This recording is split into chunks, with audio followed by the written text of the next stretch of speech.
What are the various career options available to law graduates and also those of other subjects? What is the starting salary? Where can you apply for such jobs? And in which countries can you get such a job? In this video, I will talk about all those points. Also, the purpose of this video series is to guide you on the subject of financial crime and risk compliance so that if you are able to develop an interest in this subject, which I'm pretty sure you will, you can go through this video series and understand the concepts of financial crime, because I did some research on YouTube and I was unable to find any such video that could explain the concept in detail. So my purpose is to try and explain this concept to you in the simplest way possible, so that if you develop an interest for this, you can go ahead and use this knowledge in order to answer the questions that could be asked in interviews when you apply for jobs. So, firstly, before starting on the subject, let us try and understand what kind of jobs can be available to you. Uh, that actually depends on various companies. For law students, uh, some of the jobs can be with financial institutions. Let us not talk about the litigation jobs. Let us just explore the non-litigation jobs that are there. So the non-litigation jobs that are there can be, some of them that are coming to my mind can be with financial institutions. Some of them, taking the example of Deloitte, Ernst& Young, Standard Chartered, Bank of America, Deutsche Bank, and so on, many financial institutions. So there are jobs available there as well if you know this particular subject for a law fresher, and also freshers from other departments and other courses. What could be, like, I want to give you a bit information on what could you end up doing if you get a job in a financial institution. So let's take one example. Now you start as an analyst. The starting salary could be between 20 to 30,000. You will of course get a job in India, because in order to get a job in any foreign country, it is expected that you should have 3 to 5 years of experience. So let us first job, and of course after that you can apply to other countries as well. So as of now, let's assume the fact that you have graduated and you have secured a job in any financial institution as an analyst. Now you have a system, you will log on when you're starting work. So you will log on to the system, and one of the assignments can be you get a spreadsheet which has a bank account of a person marked, and some suspicious transactions are also marked. Now, your job could be to, since there have been some suspicious transactions of maybe 50 lakhs or 60 lakhs in the account of an 18-year-old. Let us take the example, if he is just an 18-year-old student, how can he get so much money? So now it will be your responsibility to form questions which can be asked to that particular individual, questioning him about the source of those funds, uh, how did he get that, and how did he earn it, and all those questions, so that in order to make sure that that money has not been derived from any illegal sources. So that will be one of your responsibilities. And if we find out that that money has been obtained from illegal sources, then one of the options available to such financial institutions is to close the bank account of that particular person.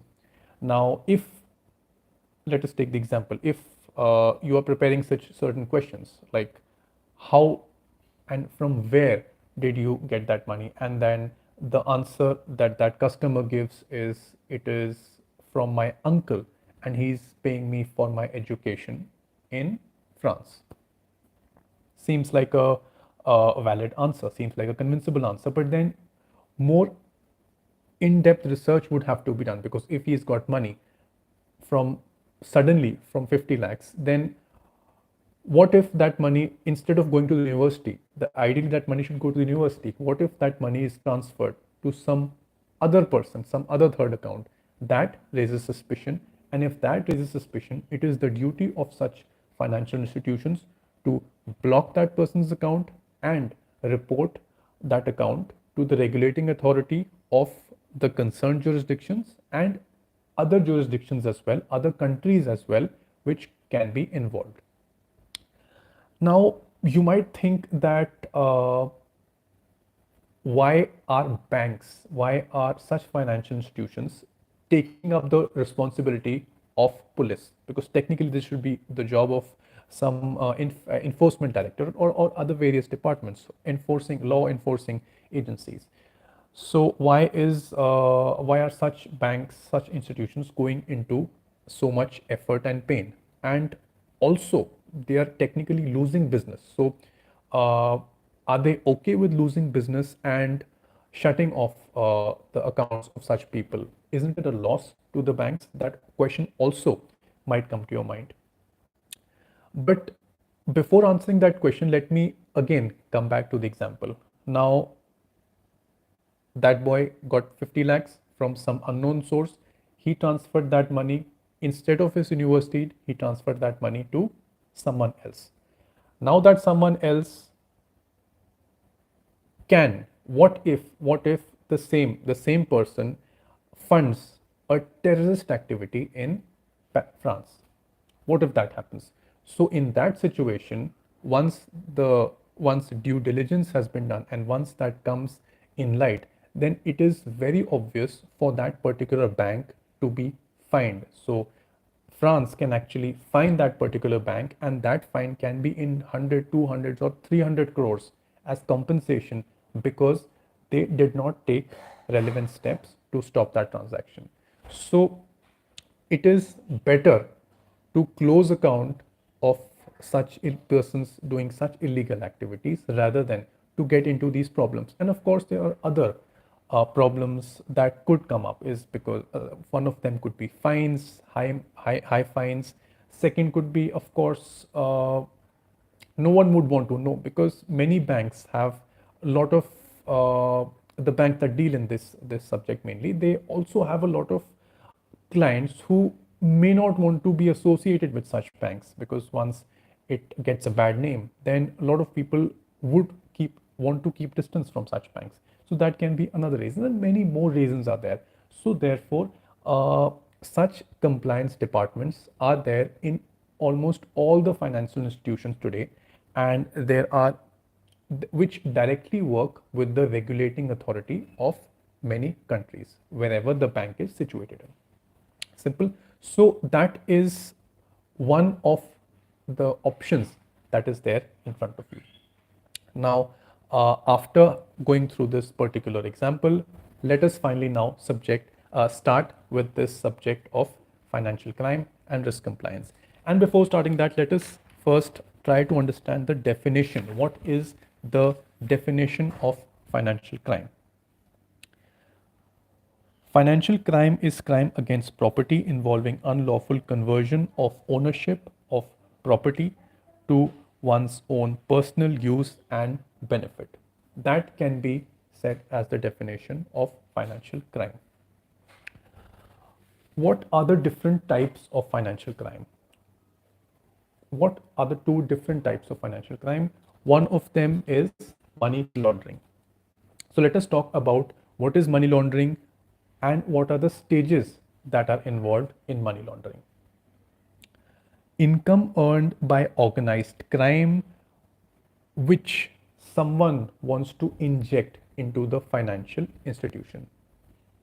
Any income which is earned by any illegal activity, which can be either bribery, drug trafficking, human trafficking, asking for ransom. So any income which is earned from any such illegal activity, which is black money, and if someone is trying to convert that money into white by injecting that money into the financial institution, so that now that money becomes legitimate. So that thing that activity is actually called money laundering. One main prerequisite of money laundering is that actually this is how you prove it, that the source where the money has come from is illegitimate. It is from any illegal activity where such money has come. So that is always one way to show how and how that money is illegitimate and how you can prove that that is an action of money laundering. Simple. So that is called money laundering, and we can now go on to the various stages of money laundering. Let us talk about that. First is placement.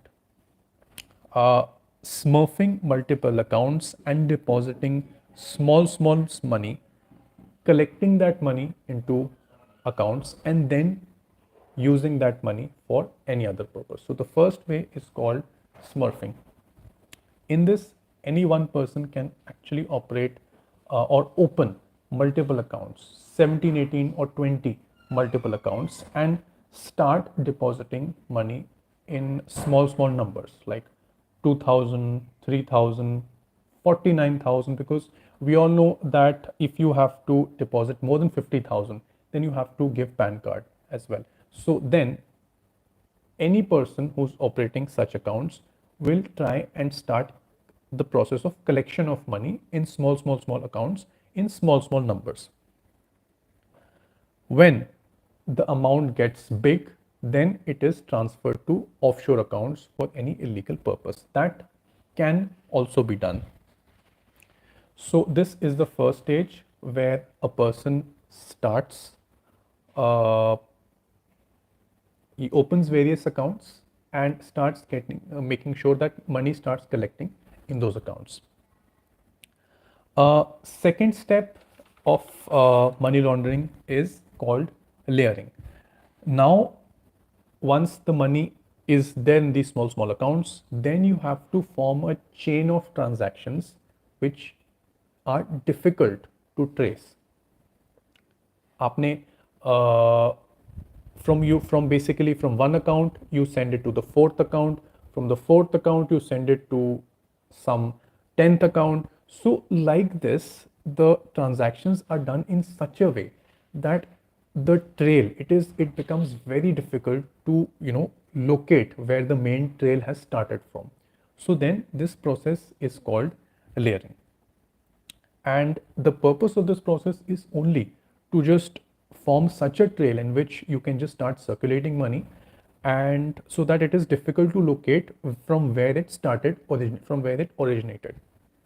And the third step of money laundering is called integration. Integration, this is when the money has been transferred and the person where the money was intended, like where the money was supposed to reach, it has reached that particular person, and now the person can use that money to buy for any white activity. Once the money has reached the person, so now he has used that money and converted it into white money by maybe buying a property, or maybe buying some precious stones like gold, jewelry.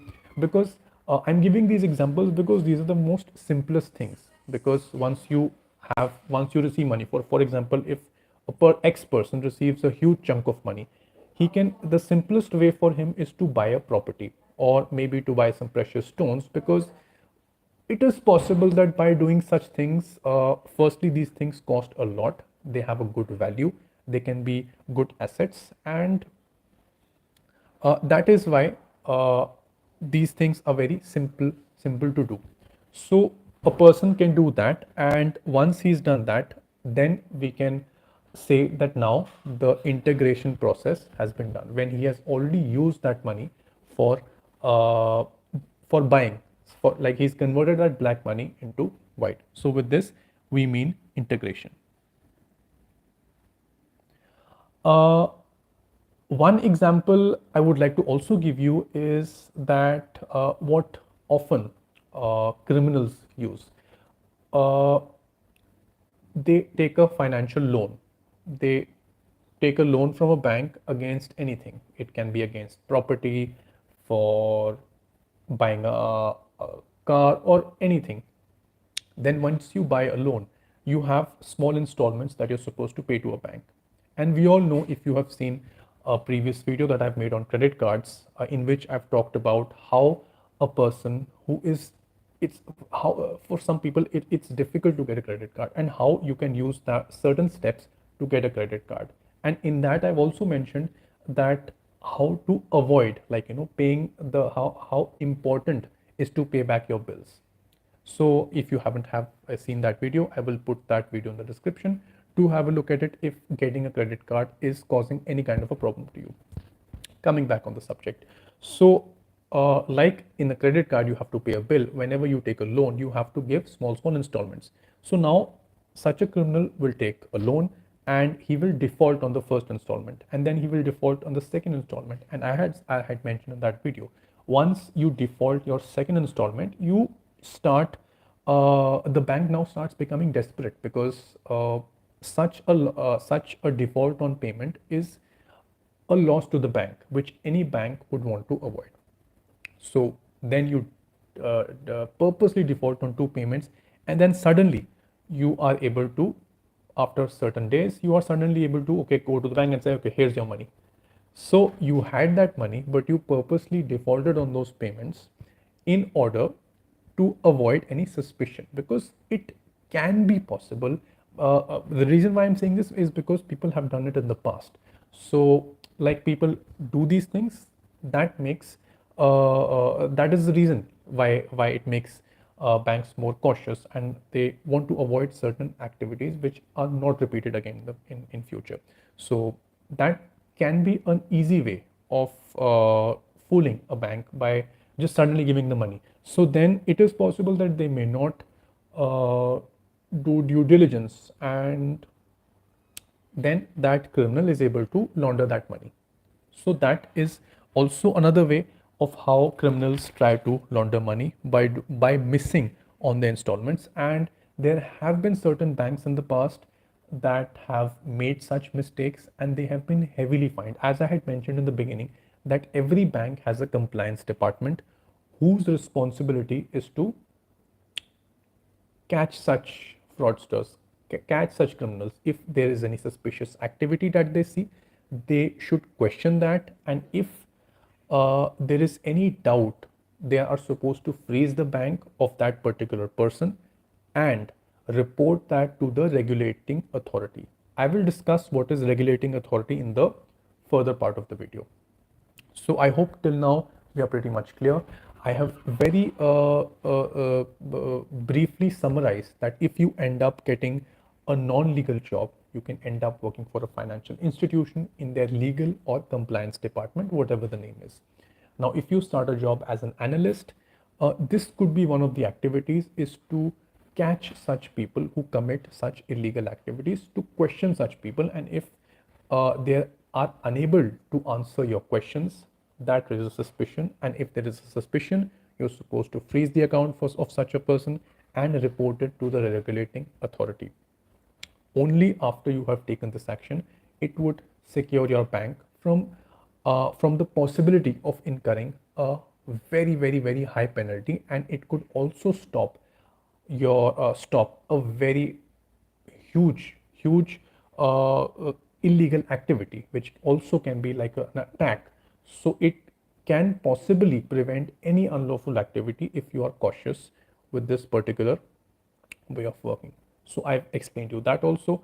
And what is that way of working? That way of working is the kinds of financial crimes that take place. So we have discussed two related to the banking sector. One of them is money laundering. And in money laundering, I have explained you the three stages of money laundering, which is placement, which is the first stage, then it is layering, and then it is integration, when money has actually been laundered and the person has taken the benefit and converted the black money into white. So with this, we have very briefly finished money laundering, and moving on, and we now are in a position to move to the second type of financial crime, which is fraud. Okay. Now, what is fraud? Often we confuse fraud with anything that happens. We say, okay, this is a fraud. बहुत गलत चीज़ों को we say, and we don't have a very clear definition of fraud. But as far as fraud is concerned with respect to such financial institutions, financial crime, it is a misrepresentation of facts with the intent to defraud.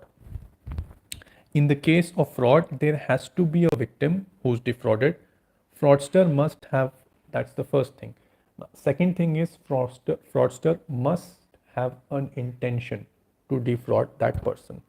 This is also called as, if it is coming to your mind, if a fraudster has a intention to defraud, what is that thing? It is also called as mens rea, which is also very important when it comes to crime, which I'm sure you must have come across as you were learning about actus rea and mens rea in IPC. So second thing is there has to be an intention to defraud the victim. That is the second thing. And third thing is that the victim must suffer damages. Now those damages could be monetary, they could be in terms of reputation, it could be any such damage which could be quantifiable. So any quantifiable damage if the victim has received, that is the third element of a fraud. Uh, in terms of banking, let us take outside example. So what happens, for example, is that there is a WhatsApp group, and in that WhatsApp group, there is a person who's posted that I'm selling pure silk sari, and this is the price of it. Some people order it, and upon ordering, they find out that the quality does not match the description what was advertised. So this can also be called as a fraud. And now what will happen in the situation is, one thing is you can actually approach the consumer forum, take relevant action. If you want more information on how to approach the consumer forum if you've been cheated as a consumer, I have also made a detailed video on that. I will put that in the description below as well. So that is one way of dealing with it, when you approach a consumer forum when someone has sold you a faulty product. Also, you have the option of filing a civil suit, in which you will go to the court will estimate the amount of damages that were caused, and based on those damages, then you can add on your emotional distress plus legal fees. So damages plus distress plus legal fees can be added, and then they can be claimed from that particular person in the form of a civil suit. So two options are available in front of you. In terms of banking, in terms of coming to financial crime, what can be the two types of financial crime which are coming to my mind right now? One of them is providing fake documentation while opening an account. So if you provide fake documentation, that is also can be called as a financial crime, and such activities can be traceable. So if due diligence, if proper care is taken, it can be traced, because these are certain things which cannot be hidden. So that is one thing. And the second thing is credit card frauds. So according to me, these could be two types of fraud that can take place. And maybe in the near future, in the coming times, there could be many more as well. So we are not sure about that. So as of now, the two of crimes related to fraud has been restricted up to a certain limit, because there are OTPs, there are various processes, and also if money has been debited from your account, and you intimate your bank within 24 hours, because what happens is, from your card, from a debit card, once the money is debited from your bank, it goes to the third party, which could be either MasterCard or Visa. So Visa, if your card has a Visa on it, Visa. And from Visa, your money goes to the account of the main person who you're sending money in about 2 to 3 days. So it takes about 3 days. And if you inform, in case of a credit card, it could be maybe more than that. So if you're able to inform the bank that, see, I have not done this transaction, then that bank can inform Visa and Visa can hold that transaction. So if such a thing happens to you, if you see that money from your account has been debited, the first thing you do is report your bank and say that, see, I have not done this transaction. And if they still say that, let's see how much damages can be saved of you for the mistake that you have made. So that is not your mistake if you are able to inform the bank within 24 hours or 48 hours, which can stop that transaction. It is not your mistake, and you, because it is a fraud that is taken, so then you will for sure get your money back.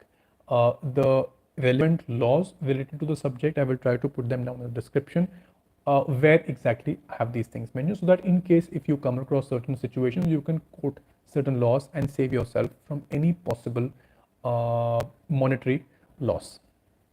So these are the two types of uh, the kinds of fraud that take place. Now, cutting this session, coming to almost, I think, finishing about 70% of it. Now, let us quickly go through two concepts. And at this point of time, we have come to about 26 minutes. So if you feel the need, I suggest you can actually take a small pause, 5 to 7 minute break, and then continue with the suggestion. Because as I always keep saying, it is very important to take small pauses in between, especially when you're trying to go through such an interesting and lengthy concept. So you can take a pause, and once you're back from the pause, we will start the subject of sanctions. What is sanctions? So sanctions can be restrictions that are imposed on a country, on a company, or an individual for violating any recognized law, any recognized international law related to peace, trade and security. So sanctions का एक main वो ये है कि they are only imposed after a recognized law has been violated. Let me give you an example. For example, of course, we all know that sanctions on Russia have taken place. So why sanctions of Russia has, why have such transactions taken place? Because they have attacked another state. So that is the reason why sanctions have been imposed, because that is the only possible way how you can prevent a particular country from which is doing something wrong and which is violating something which is disturbing the peace. So that is the only way how you can stop a particular country from doing something. So that is why you impose sanctions. One another way also example I can give you is, what if Pakistan does something wrong which is violating something? So then India can actually go to the UN and say, see, they are doing something wrong, sanctions need to be imposed because they have violated so and so laws. So then UN will actually impose sanctions on Pakistan. So that is also another example. So one important point that I've also mentioned is, it's a very high thing, that is it can be imposed on countries, it can be imposed on organizations, companies, and also on individuals.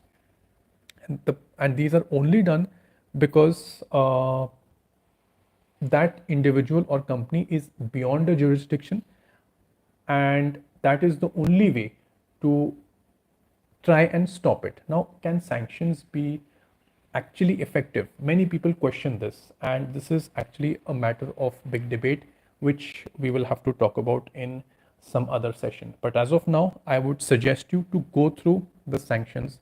What has been the what are the sanctions that have been imposed on Russia? I will talk about that. Some of the sanctions that have been imposed on Russia is, they have been removed from Swift messaging. What is Swift messaging? Let us quickly talk about that also. So Swift messaging is between two different countries. So for example, if A has an account in maybe India and B has an account in New Zealand. Now A wants to send B money, which is in New Zealand, but now the transfer of money takes a lot of time. So A's bank will send a message to B's bank saying that, see, we have received the money from here, it's going to take time for the money to reach you. So if B comes to you to claim money, you can give him that money. So by this way, A can transfer B money in a very fast way, and the way is swift messaging. When A's bank informs B's bank, okay, bhai, you can give him whatever money, that particular amount of money, not whatever money, that particular amount of money, which will be sent to you soon. So that is called swift messaging, and we can then quickly use that money because it can be need. So that Russia, they have been removed from that. And of course, we all know about the natural gas that has there is also a project between Russia and Germany which put on hold because of this activity. What, how much it exactly has been done, we are of course seeing that in the news every day. Then many MNCs have left business in Russia as well. That has led to a lot of loss of business. And a very important thing is that S&P, which is the world's largest credit rating. So there are three credit rating agencies in the world: S&P, second is Moody's, and the third is Fitch. Now, credit rating agencies are just like any website has ratings, like you go to booking.com and you see ratings, so you can rely, so like that, these three agencies are the world's biggest credit rating agencies which give credit to banks. So if S&P has given a to maybe X bank, so then you can think that that bank is reliable. If the rating is B, then okay, and if it is C, that is the lowest. So like that, S&P has given the lowest possible rating to the banks in Russia. So that would make, now what impact will they have on Russia? That will make Russia difficult to apply for loans, because whenever there is a crisis in a country, like there is a crisis in Pakistan, in Sri Lanka, so an easy way to revive the economy is to get loans. So now if the bank, now the banks are the ones that take loans, so if a bank is unable to take a loan because of a low credit score, it will make it even more difficult for that country to revive its economy. And that could, many economists are predicting that could happen in case of Russia as well. If there is a situation where it has to ask for a loan, it will, because the banks have such a low rating by S&P, that it will make it even more difficult to get a loan. So that these are some of the sanctions that have been imposed. I suggest you to go through all these sanctions for your own knowledge, as they are very important in such a case. Okay, let us also very quickly go through a small concept, which is embargo. Now, embargo, like sanctions, are imposed on individuals, countries, and companies. Embargoes can be imposed on you on individual corporations and small island countries, small countries. The purpose of embargo is that when that particular individual or organization has done something which is not a violation of law, but then it has done something uh, which can be just to prevent safety measures. For example, if Pakistan has we if India is supplying goods to Pakistan via a sea route, and that sea route is within the jurisdiction of Pakistan, and that sea route is not secure, like there are pirates attacks on that sea route, so now India will put an embargo on Pakistan, saying until and unless you fix those problems, we will not send shipments from here to there. So that embargo is like, it is not a violation of law. It can be just to prevent safety. It just for the safety that thing is done. It's a very small example which I have given, but safety measures just to prevent any loss. A small sanction is put, which is called an embargo, and in an embargo there is no violation of any law. There could be, there could not be, but it is a very smaller version of a sanction. In a sanction, for sure there has to be a violation of an international law. Okay, now moving on to our last topic, which I have mentioned in this live several times, which is regulator. What is a regulator? So coming back to the example where I had mentioned that if you are working, you might get like you find a client that has done suspicious transactions, and you are not getting sufficient evidence to prove that those transactions have there is no source that can be established, and there is a risk that that money has been obtained from illegal activities. Now what you do is you block the account of that person, and then you report to the regulating authority of India. In India, what is the regulating authority? Which is Reserve Bank of India. Another regulating authority is the ED, Enforcement Directorate. So you inform the regulating authority, and if you find out that certain person from India has sent some that money to someone in Iraq, then you're supposed to inform the regulating authority of that country also. And it is possible that the bank, for example, if the name of the bank is, let's say, Deutsche Bank. So Deutsche Bank, a person has an account here, and Deutsche Bank is there in Iraq also. So then a person is sending money using Deutsche Bank to Iraq. Firstly, in terms of security, certain types of transaction are just stopped, but still people somehow find a way of sending money. So if that transaction has taken place, then you are supposed to not only inform your country jurisdictions regulating authority, but also the regulating authority of that jurisdiction, informing them that, see, this illegal transaction has reached, we are not sure about the source, and this further can be used for any other illegal purpose. So it is your duty to inform both the regulating authority, and only after doing so, only after doing such due diligence, the bank can save itself from any penalties. And of course, also it can prevent any future mishappening. So that is the regulating authority. OFAC is in the US, FCA is in the UK, and that's all. Money laundering, which is done. So its main purpose is to for such regulating authorities is to keep a check on such illegal activities. And also, when banks get fined, so it is these regulating authorities that fine banks. So the case that I had told you in the beginning, the activity that happened in Paris, when actually money was sent from an offshore account, and France then fined that particular banking institution. So it is the enforcement, the regulator of that country that fined the bank, because the bank did not take proper care, and it could have prevented a big damage. And in a way, they are made responsible as a party to that crime, because they could have prevented that damage. So that is what we understand by regulator. So with this, we have covered the definition. In this video, we have covered the definition of financial crime. We have gone through money laundering, we have gone through fraud, also sanctions, and also we have gone through what do you mean by regulators. Also, we have discussed that if you wish to apply for jobs in this subject, you have the option of the non-legal jobs, which do not mandatory. I mean, law degrees are of course preferred, but some institutions do not specifically ask for a degree in law. The exact criteria I will try to mention in the description, and if you have any questions with respect to this, you can of course leave a comment. But I will try in the upcoming sessions to provide you options of certain opportunities which are there, so that if you are interested in the subject, you can apply for them as well. So it depends on the criteria. Starting salaries, as I have mentioned, that it can be between 20,000 to 30,000 depending upon the budget, and the beginning entry-level job is of an analyst.